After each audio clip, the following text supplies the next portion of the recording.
सर्वांना नमस्कार. मित्रहो, दुपारी जेवण केल्यानंतर लगेच झोपण्याची बऱ्याच जणांची सवय असते. आपण काय म्हणतो की थोडा वेळाकरता, ज्याला पॉवर नॅप म्हणतात, किंवा एक 15-20 मिनिटाकरता 25 मिनिटाकरता डुलकी घेणं हे चांगलं आहे. त्या व्यक्तीची ऊर्जा वाढते, त्या व्यक्तीला चांगलं कार्यक्षम बनवते. परंतु बरेच जण काय करतात, जेवण झाल्यानंतर तासभर, 2 तास, 1.5 तास असे झोपतात. त्याच्यामध्ये याचे कोणते दुष्परिणाम होतात ते आज आपण पाहूया. की दुपारी जेवण केल्यानंतर लगेच झोपणं हे किती वाईट आहे हे याच्यावरून तुम्हाला समजेल. तर याच्यातला सगळ्यात मोठा जो दुष्परिणाम होतो तो आहे हृदयावर त्याचा वाईट परिणाम व्हायला लागतो. तसंच ज्याला शुगर असेल किंवा नसेल तरी सुद्धा शुगर डिस्टर्ब व्हायलाही होते. म्हणजे अनियंत्रित शुगर वाढू शकते. कारण ती व्यक्ती जर जागी असेल, त्याच्या काहीतरी हालचाली असतील, तर बॉडीमध्ये कसं असतं की त्याचा BMR वाढलेला असतो. म्हणजे त्याची कॅलरीज ज्या असतात मधल्या त्या वापरणं जास्त प्रमाणामध्ये चालू असतं. म्हणजे साखर जी आहे ती वापरली जाईल, परंतु झोपल्यानंतर काय होतं, हा BMR कमी होतो, कॅलरीज जमानं कमी प्रमाणात वापरल्या जातात. म्हणजे साखर ही साठवून राहते जास्त आणि ती साखर बिघडायला कारणीभूत ठरते. तसंच याचा परिणाम हृदयावर सुद्धा होऊ शकतो.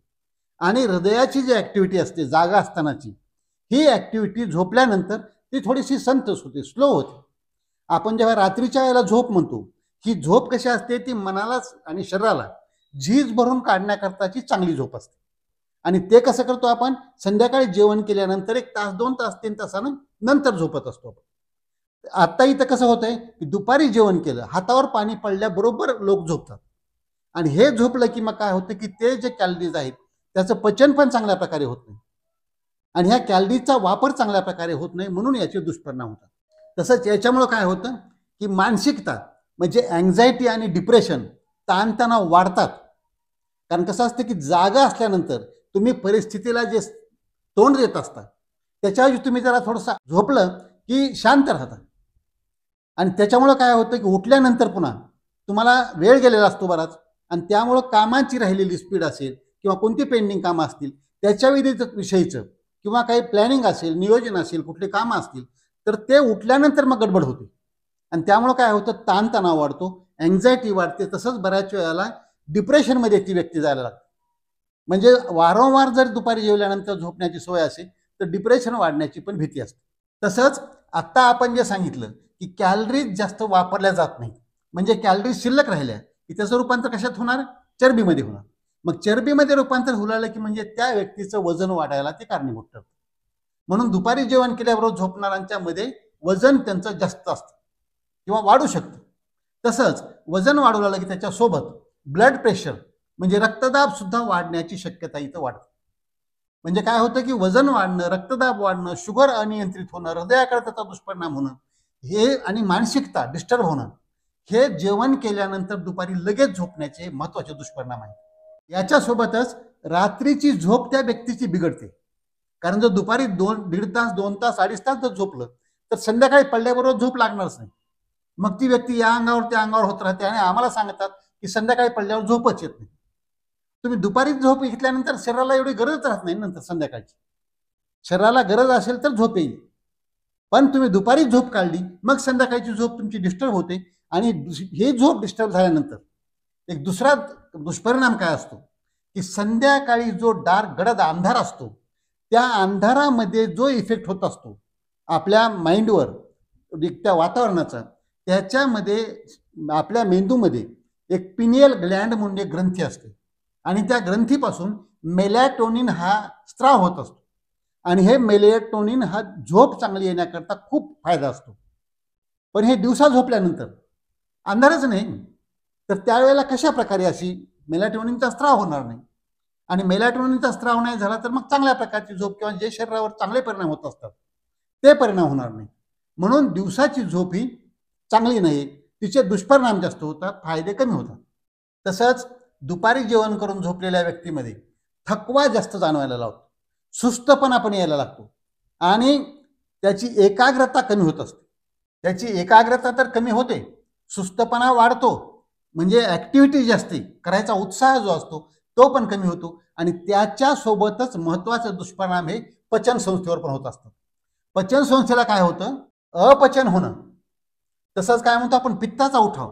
कारण काय आहे की जागा असताना आतड्याच्या हालचाली पण थोड्याशा वाढलेल्या असतात आणि त्यामुळं काय होतं की अन्न पचन व्हायला चांगलं आणि पुढं ते वाहून पुढच्या आतड्यामध्ये सरकत राहतं आणि अन्न पुढं सरकलं की पित्त तिथं साठत नाही आणि पित्त साठलं नाही की त्याला पित्ताचा त्रास होणार नाही किंवा आपण जे अपचन म्हणतो त्याचा पण त्रास होणार नाही. परंतु जेवण करून लगेचच झोपलं की त्याच्यामध्ये काय होतं की अन्न पुढं सरकण्याची पण प्रक्रिया मंदावते, पित्त तिथं साठायला लागतं, म्हणून त्याला पित्ताचाही त्रास व्हायला लागतो आणि अपचन पण व्हायला लागतं. आणि दुसरं एक महत्वाचं असतं की जेव्हा व्यक्ती अशी बसलेली असते किंवा काहीतरी कामामध्ये असते तेव्हा काय होतं की ग्रॅव्हिटी जे म्हणतो गुरुत्वाकर्षण त्याचा सुद्धा फायदा होतो की अन्न पुढं पुढं सरकायला. आणि जेव्हा व्यक्ती आडवी झोपते त्यावेळेला काय होतं हे साठलेलं पित्त वर अन्ननलिकेमधून उसळ्या मारायचा प्रयत्न करत असतं.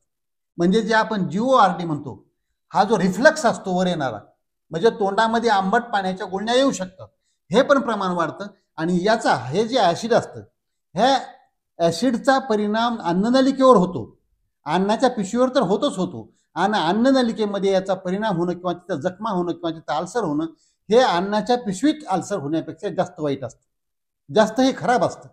कारण अन्नाची नलिका जी असते ही जास्त नाजूक असते. अन्नाची पिशवी कशी थोडीशी तरी मजबूत असते परंतु अन्ननलिकेमध्ये हे नाही झालं पाहिजे. मग हा पण याचा दुष्परिणाम आहे की दुपारी जेवण केल्यानंतर लगेच झोपल्याचं.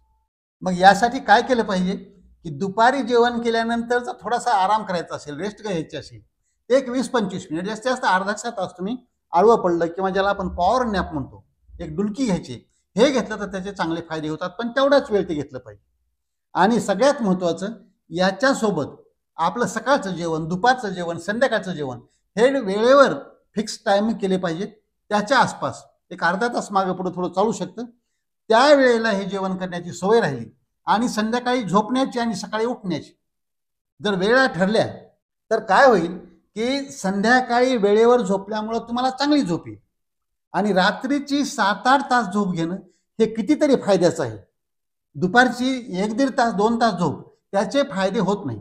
आणि आपण जे आत्ता सांगितलं की रात्रीला तुम्ही जेव्हा 7-8 तास झोप घ्याल तेव्हा मेलॅटोनिन चांगल्या प्रमाणामध्ये तुमच्या शरीरामध्ये तयार होईल आणि त्याचा परिणाम सगळ्या अवयवावर, सगळ्या बॉडीवर त्याचा परिणाम चांगल्या प्रकारे होतो. आणि खरी रेस्ट ज्याला म्हणतो आपण, खरी जी आराम लागत असतो शरीराला आणि शरीराची जी झीज भरून काढायची असते ही रात्रीच्या वेळेला. कारण कसं आहे की बायोलॉजिकल जे क्लॉक असतं हे बायोलॉजिकल क्लॉक त्या वेळेला तसे कामं करत असतं.